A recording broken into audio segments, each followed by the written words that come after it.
And so that takes us into our next fight. It's a bantamweight bout. We got Marlon Moraes on one side, and we got Rob Font on the other. So Marlon Moraes, he has a 23-7-1 record. He comes off of a disappointing loss to Sandhagen, which we saw a few months ago. But prior to that, he won a split decision against Jose Aldo.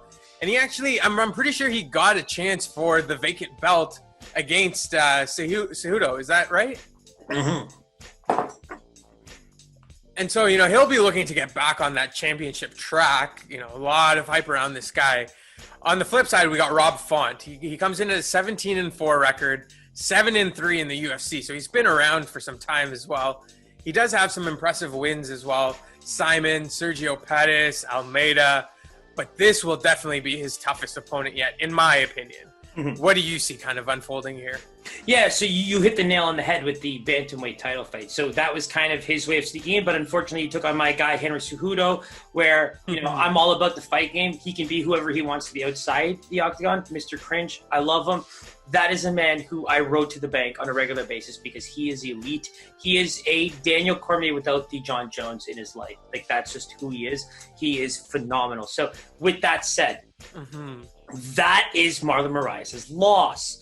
Now, going into Cory Sandhagen, Cory Sandhagen for me is one of my favorite fighters, and it's funny because I like his style. I like the way he kind of goes about the fight game, more outside than inside, but he's so deadly inside, right? Calculated, very much picks his spots. I like guys like that in the smaller weight classes because you could go crazy with all that energy and all that like less weight, speed. Like, you're able to just have so much output.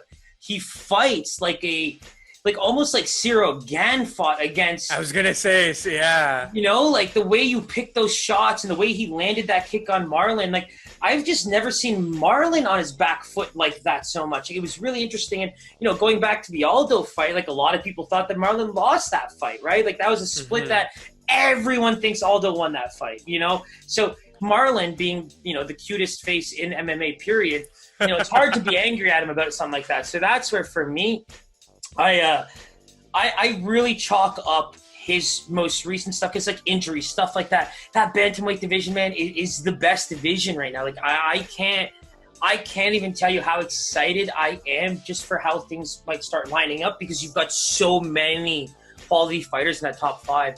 And so when you think about it now, you have Marlon Moraes and a Rob Font trying to make a comeback. What I don't really understand is where these lines could possibly be because we had a quick little brief chat about it, and I'm already a little psyched up because Ricky Simon in 2019 as your last win, so that's over a year ago.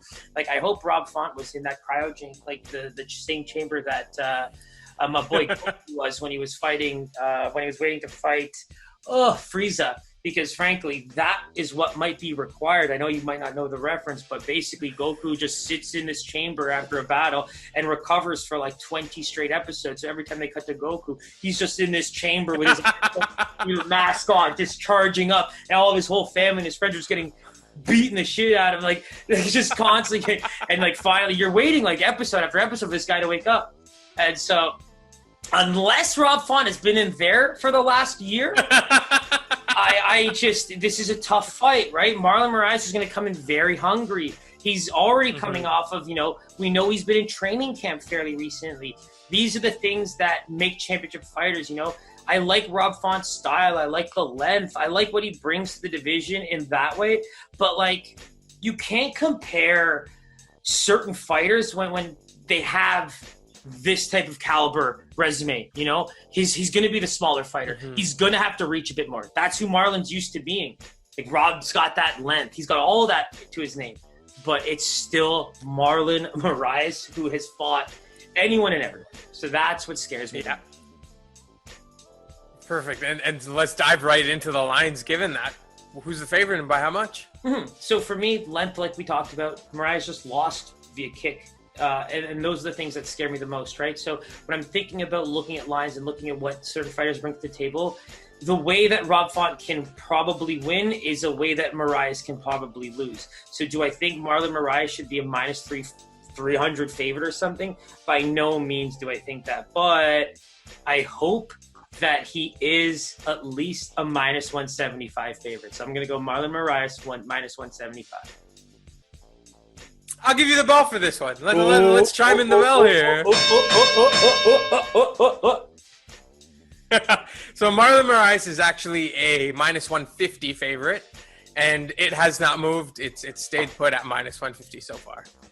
Interesting. And you know what's really great about that line is it does give Rob Font the bump that he deserves for his career, say, from 2016, 2017 to about 2019, right? Whether he's taken a year off for personal reasons, getting better in terms of training, COVID in general derailing when he might have wanted to come back in general.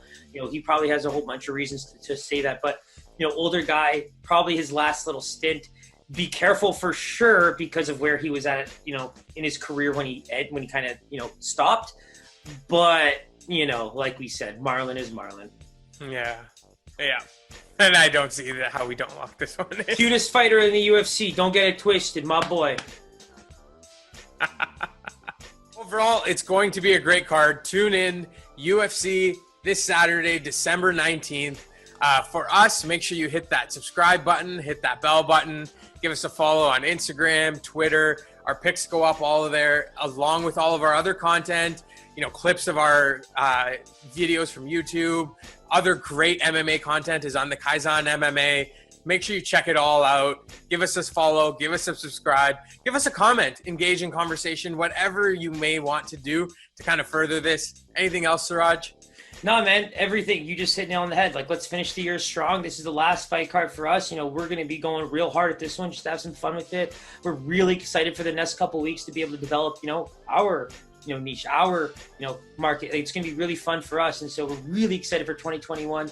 And, you know, if we don't really, since we don't have a card, you know, as the vet, the bet, and the casual, happy holidays, happy Merry Christmas, Happy New Year, and we'll see you for the next card. But, you know, maybe we get you some new content in that time. We shall see. Yeah, perfect. You said it best, man. Happy holidays to everybody. Thank you for all your support. And Siraj, great seeing you as always, man. You, my boy. I love you. Peace. Take care.